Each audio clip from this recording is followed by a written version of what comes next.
Nakaraang pong taon, mga 2018, nagsimula pong lumabo na yung isang mata ko. Yung kanan po, nawala na ng paningin. Kasalukuyan ngayon, nakakaaninag man ako pero yung liwanag na lang. Malungkot at madilim. Ganito ang naging mundo ng 62 anyos na si Imelda Mabanta simula nang mawala ang kanyang paningin dahil sa kanyang diabetes. Year 2000 po, nagsimula po ako ng karanas ng symptoms ng diabetic until hanggang ngayon 2020, ako'y 20 years na pong diabetic patient. Simula po noon hanggang ngayon lang pong taon ako nakaranas ng mga iba-ibang komplikasyon ng sakit ko sa diabetic.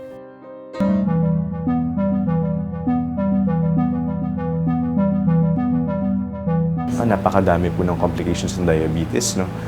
Dahil nag-interfere po ang diabetes sa blood circulation. So, yung mga organs po pwede maapektuhan tulad po ng kidney, yung brain, can cause chronic kidney disease. Risk factor po ito to develop heart attack and stroke. And pwede rin po to lead to visual impairment o pagkalabo ng mata, even blindness. Yung term to describe yung pagkabulag ng tao because of diabetes, we're actually pertaining to diabetic retinopathy. Sa diabetic retinopathy, nasisira yung pinaka-blood vessel sa loob ng mata. So, unti-unti siya, nagpo-progress ito until mawala ng blood supply yung mata natin and nagkakos siya ng vision loss. Ako'y mahilig pong mag-soft drinks, magkain ng matamis, malakas kumain. Noon ay paborito kong kumain ng mga karne na mataba-taba. Lahat po ng prutas, paborito kong kainin yan. Sa kanin, malakas kumain. Kulang yung 3 cups.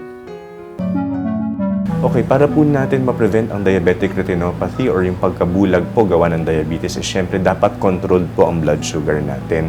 Piliin po ng tama yung pagkain and mag-monitor po regularly ng blood sugar. Nasa gitna ng isang malawak na palaisdaan sa Aringay, La Union ang tahanan ni Imelda. Kaya malaking pagsubok para sa kanya ang pagpunta sa ospital para magpa-check up.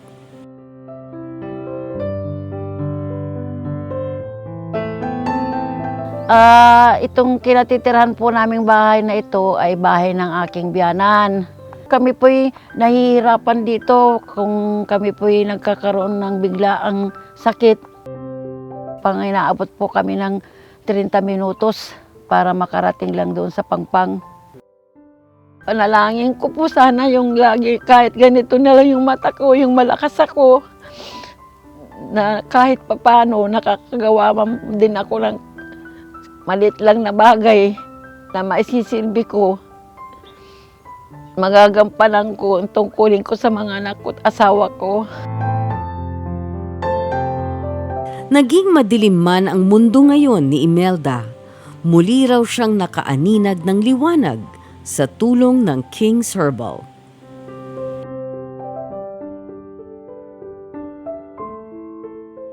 Gawa po ng mahilig din akong makinig sa radyo, kaya manood sa sa TV, kikinig, naririnig ko po yan. Yun nga po, sa King's Herbal, simula po nung dumating sa buhay ko yan, ang pagkakaalam ko noon po ay wala na po akong pag-asa dahil dati po nakaratay na lang ako, pahiga-higa na lang sa higaan, halos hindi ko mahugasan ng aking pinagkainan o mailatag man lang ang aking higaan dahil sa aking panghihina. Gawa po nga ng pag-inom ko ng King's Herbal, medyo lumakas-lakas po ako. Nung nagpa-check up po ako uli nito, bumaba na po yung blood sugar ko, bumaba na rin po yung BP ko, kasama ng mga gamot na iniinom ko. Nawala man daw ang kanyang paningin, pero kailanman ay hindi nawala ang kanyang pag-asa na magpatuloy sa buhay.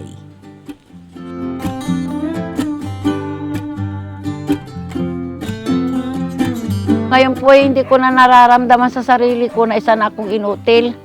Ngayon ay alam kong may silbi pa rin ako dahil nagagawa ko na rin yung gusto kong gawin.